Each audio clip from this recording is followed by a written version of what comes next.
You're listening to Rod and Style Radio, the latest podcast brought to you by rodandstyle.com, which is where you can find links for merch, videos from our YouTube channel, along with stories and tech talk from some of the greatest folks in the culture. So grab the wheel, it's about to get wild.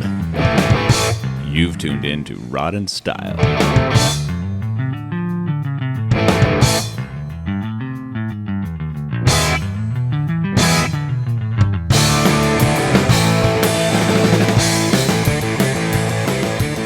All right, folks, welcome to another episode of Rod and Style Radio. This is Lane, and I'm rolling this one solo today because Sam is stuck in a bunch of stupid traffic right now. So we're just going to let her do that, and we're going to roll with this episode. Brandon, what's going on, man? We're glad to have you on the show. Hey, what's up, bro? How you doing? Oh, so far so good. We haven't had any podcast episodes in a couple weeks now because Sama and I have both been working really hard to sell our house and buy another one. And that's kind of been a secret lately because we keep falling in love with stuff that we can't have. So we got our fingers crossed on this latest one, though. So we'll find out soon. But Brandon, I've been following you for a bit. I actually wanted one of the cars that you had for sale. I think you still have it for sale. And yeah, it's my 47 Ford. Yeah, I really wanted that car. I could not figure out how to get it to Texas and then how to finish it out once it got here. It was going to be a project that sat for even longer. And I was like, man, I want this car, but I want it so I can drive it right now because I am not patient at all. How long have you had it? I bought that about maybe 8 years ago. Really? And just kind of slowly been messing around with it and lost interest in it myself and then picked back up and worked on it again, and I pretty much got it where it's just needs some wiring and some glass put in it, and it'll run. Man, it's so rad too. It's got a flathead in it, and of course, lately I want everything to have a flathead in it or a nail head, one or the other. So Sam has got the nail head, so I think the next thing that shows up in the driveway here is going to have a flathead in it. Nice. I heard you bought a Merc too, huh? Yeah, it's mine. It's just not in my possession yet, which is another piece to this whole entire puzzle of us selling our house and finding another house. And for the last couple of weeks, we've just been focusing on that. And I was like, well, we got to figure out how we're going to get into a house. So I'm going to take all of the money that I've got set aside for the Merc, and we're going to have that available in case we need to jump on a house. And so the guy that sold me the Merc, he's like, yeah, that's totally fine. Just, whenever you're going to come out this way, just let me know. And when you sell the house and you've got extra cash, then we'll make the deal work. And he's just been absolutely cool about it.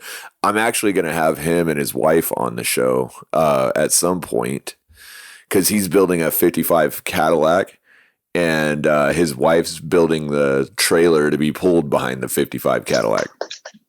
Nice. So... But yeah, man, Chuck was telling me that you are donating some parts to the Blue Martian project that we've had Zach on the show about, and we've been following him in the YouTube channel. So what have you got that you're throwing towards that? We got some valve covers coming out too, and a little care package on the way out there right now. It's some valve covers for the small block Chevy that's going in that thing. Oh, that's awesome. Y'all do specialty valve covers like that? Yeah, we do various versions for small block, Pontiac, FE, and I do a couple versions of fin valve covers for Y block as well. Oh, very cool. I used to have a 54 that had the Y block in it. Not a terrible engine at all.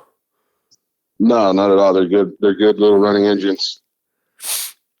Yeah, I think the latest I heard on that car, well, I sold it to one of our sponsors years ago, and he was trying to sell it now, but I think he had pulled the Y block out so he could put it into something else, and I haven't heard what he's doing with it yet.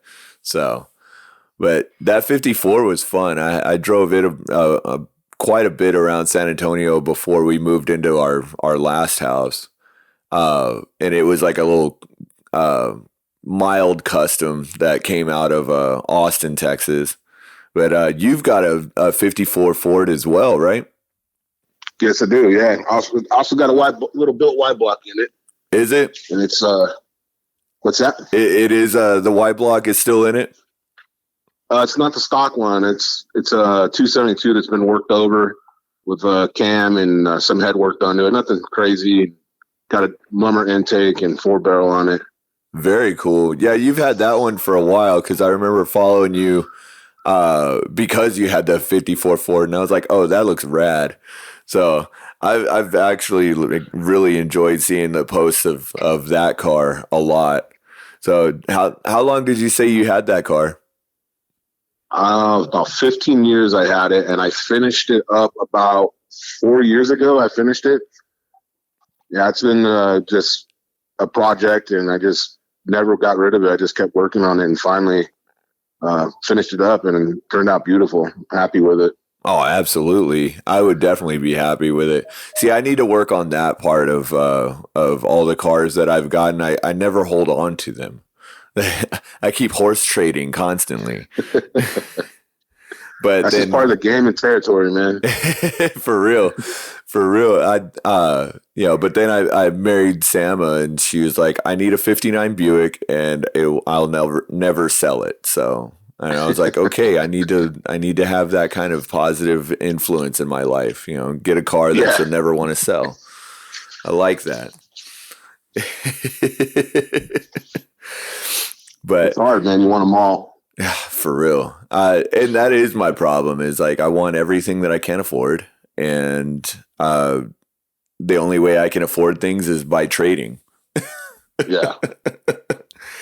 But I don't know, man. I think this Mercury that we're going to bring home after the house sells and everything happens there, I think this Mercury is going to be one that stays in the driveway for a while.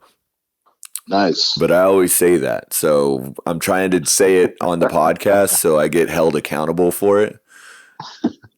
Because, of course, all of our wonderful listeners out there love to message me and be like, have you got your damn car home yet? Because you keep talking about it.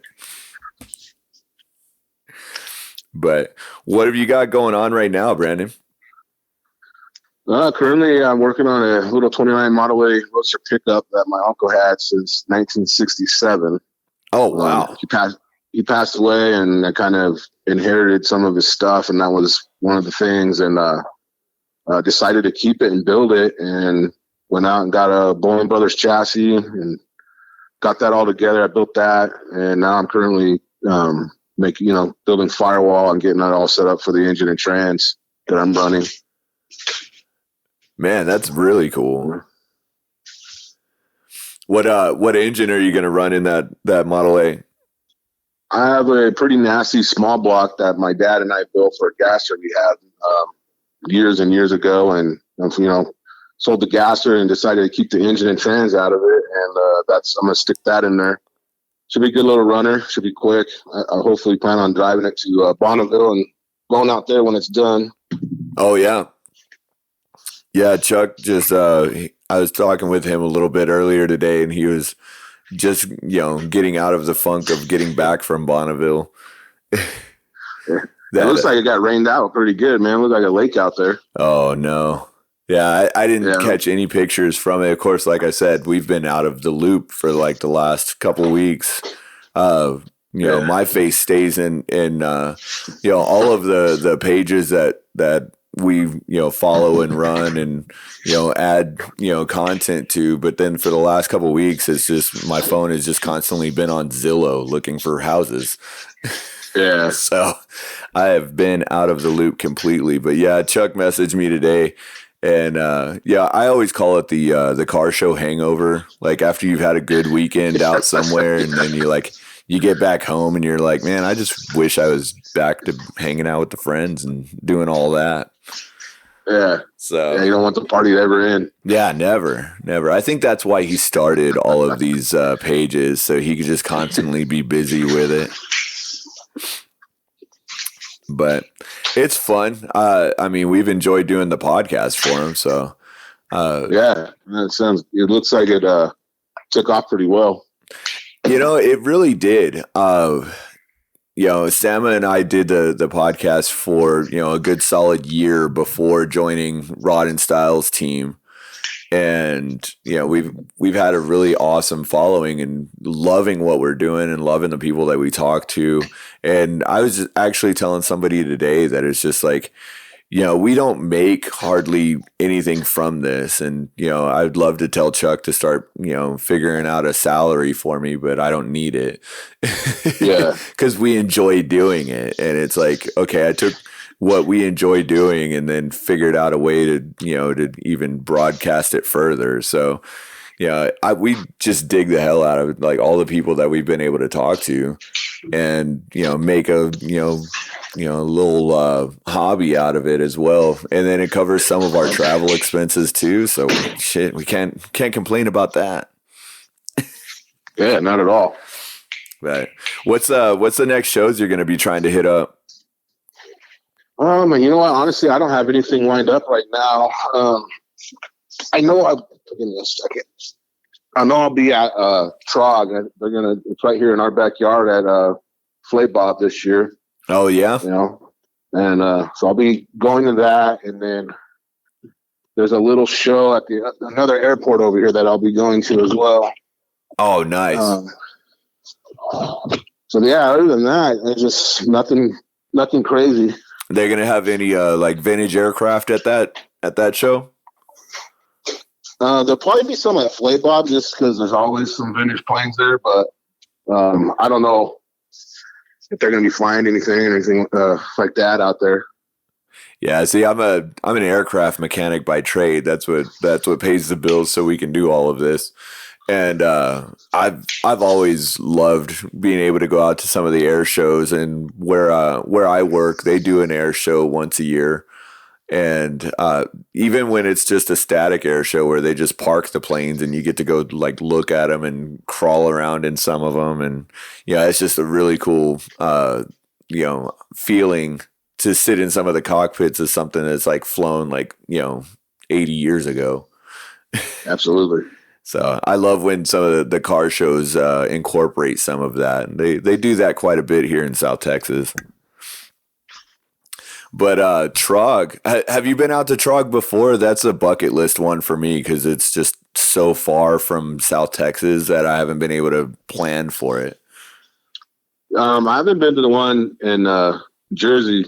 I think it's in Jersey, but I've been to the couple that they've had out here on our side. Yeah, Southern California, and it's been fun. Yeah, it always looks fun. When we talk to Chadillac, the guys at Chad and Mike, and they put on the pre-war pileup in Oklahoma, they were talking about how they did that show based off of going out to Trog and seeing the stuff that was out there, that they wanted to do something in their own backyard for it. And I think that's really awesome. It's definitely one of the shows that we want to make it out to and see the vintage cars racing on the beach. And I think that's just really something that you got to see in person. And so we're making that plan, but we're also going to have Mel on the show here pretty soon. I've been talking with him to try to schedule him to do a recording with us. So we're going to have him on the show talking about it as well. Nice. I'm really looking forward to those. I think probably in 2023, we've got a lot of bucket list shows that we're actually going to pull the trigger on and make plans to go see. So if we come out to California, we're going to have to hang out for sure. Yeah, for sure, man. There's always something going on out here too, man. Yeah. Seems like it never stops. Is that where you grew up? Yeah, born and raised here. Been here all my life, and I'm ready to get out of here, but I'm still here. Well, it's funny because there's always like all the jokes that all the guys from everybody from California is all moving to Texas, and of course everybody in Texas wants to say don't do it, but there's plenty of room in this giant ass state we've got here. So you want to get out of California, we'll find a place for you, I'm sure. Yeah, I just had some friend of mine pack up and move out there, and didn't really tell anybody he was leaving, and just took off, man, and doing pretty well out there now. Really?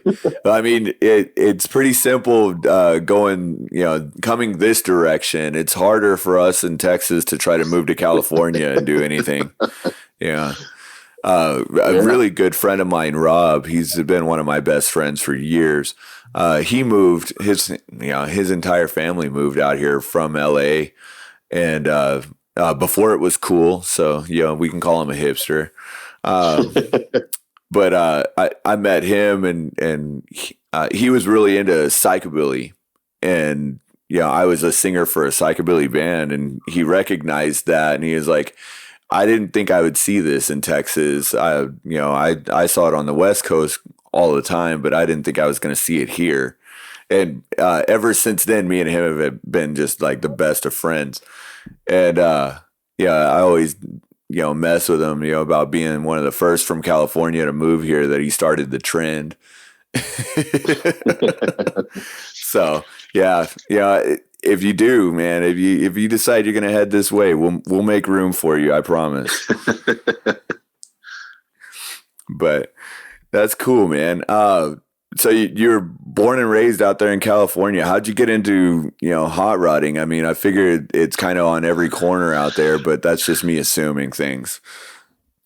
Yeah, you know what? My dad worked in a little hot rod shop in Pomona, and it was back when they were doing Volare front ends on fat fendered cars, and I used to go in there and wash parts and prep stuff for them, and Dad was always into old cars, and I just continued to do the same thing, man. Yeah. I just fell in love with it, and they got so much style, and just took the ball and rolled with it, man, and just been doing it ever since. What was some of the first stuff that you worked on? There was a little Falcon 64. There was a 60 Falcon that I worked on in high school. Then I've had a 39 Buick coupe that I had for a little while, and I worked on, got that rolling, and got tired of messing with it and got rid of it. Obviously my 54 has been an ongoing project. And then I've had multiple cars, man. My kid was born 2 years ago, and I downsized a lot and got rid of some stuff. That's why the 47's for sale as well. But yeah. I sold both my 59. I had a 59 Galaxy 500 hardtop, tour hardtop. Oh, nice. A 59 Edsel that I bought from the original owners to our area here. They bought a Gomer Jones in 1959, and they traded a 55 Chevy in for it, which I have no idea why they would do that, but they did.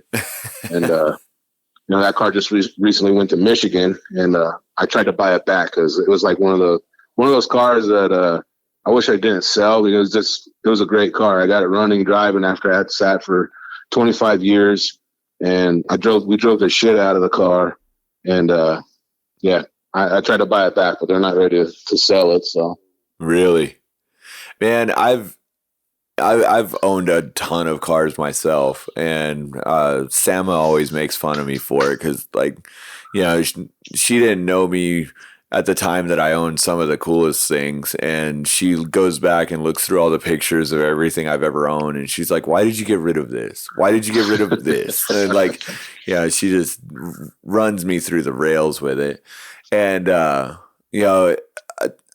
owning a bunch of cars, I had 2 or 3 different chances of owning an Edsel, and I never pulled the trigger on it. And I think it's one that I still may try to end up with at some point. They're just cool looking cars. There's no doubt about it. You either love them or hate them, or most people don't even know what the hell they are.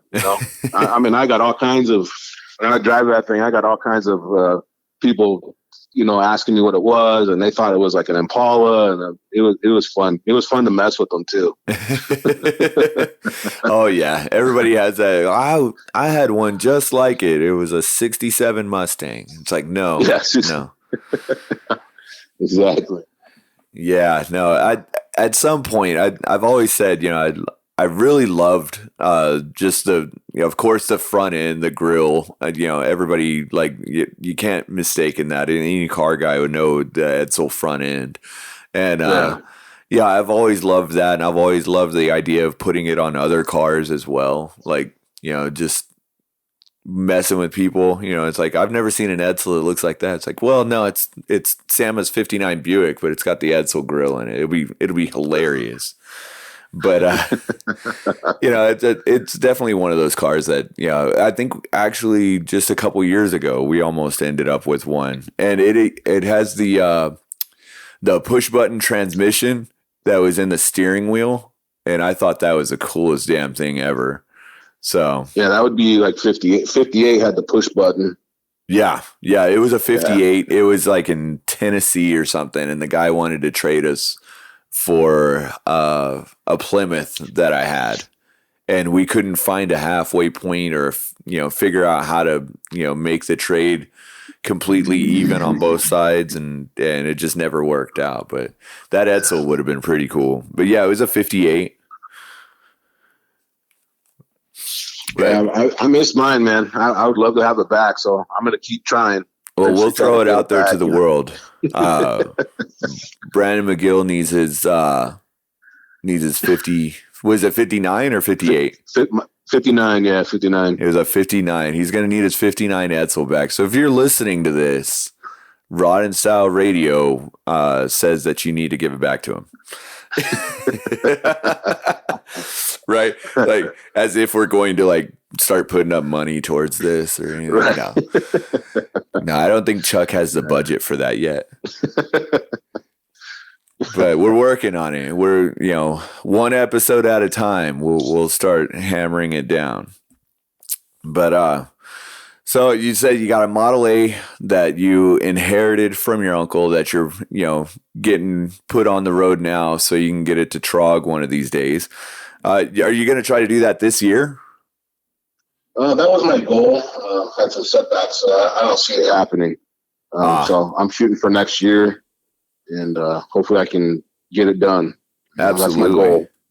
Absolutely. If you can get it there next year, then maybe we'll actually get to see it in person. Yeah, for sure. Yeah, it's like I said, it's a roadster. It's not gonna be anything crazy. Full fender, chopped windshield.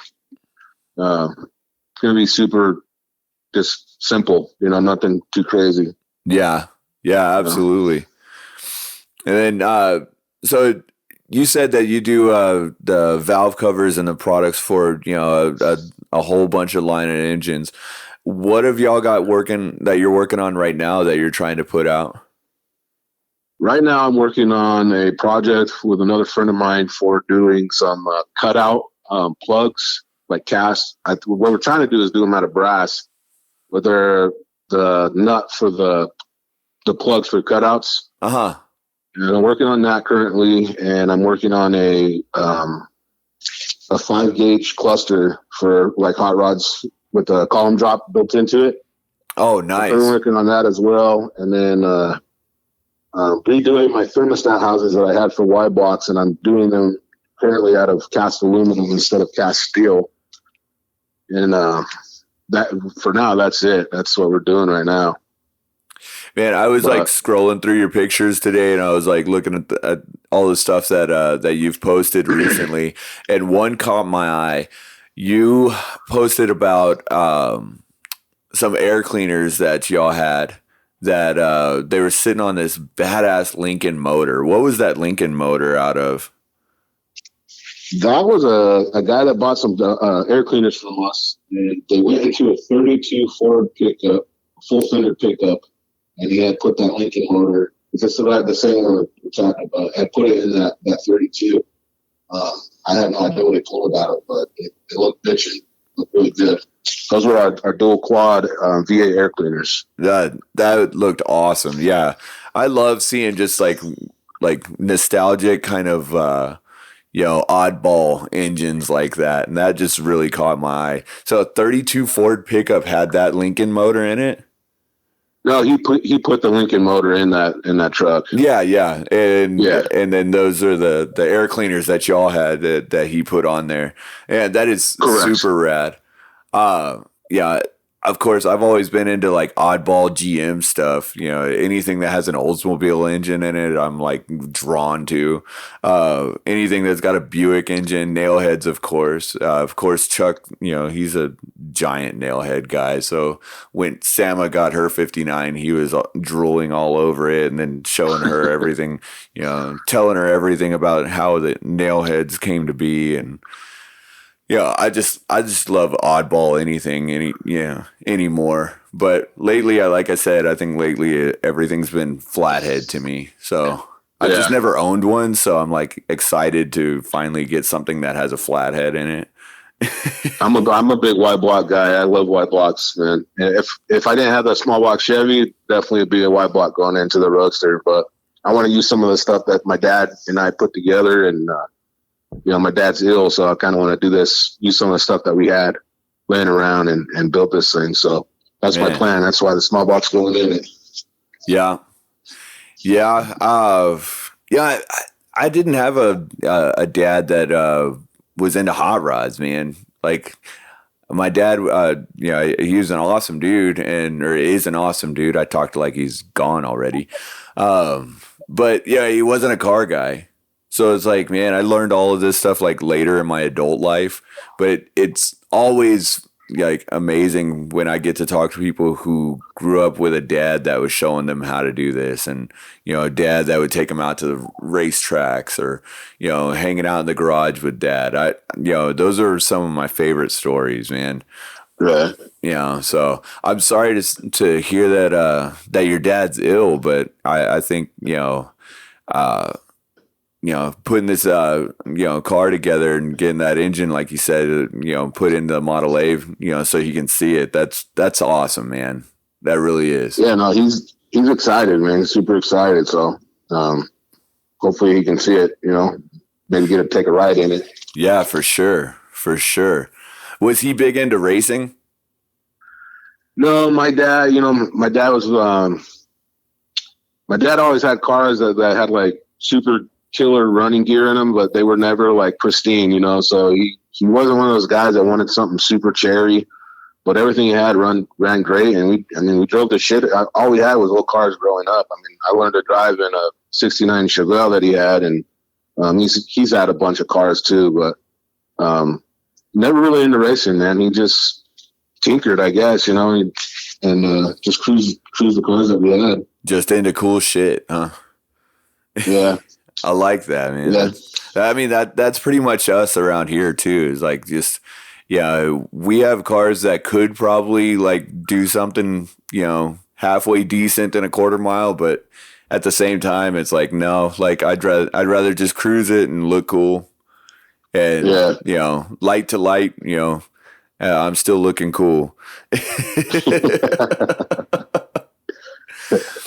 But man, I really appreciate you being on the show. I know it took us a little while to get it scheduled and hammer it all out, but I really appreciate you jumping on and chatting cars with me, and hopefully we can have you back on here pretty soon, and one of these days we can get Sam back on a microphone.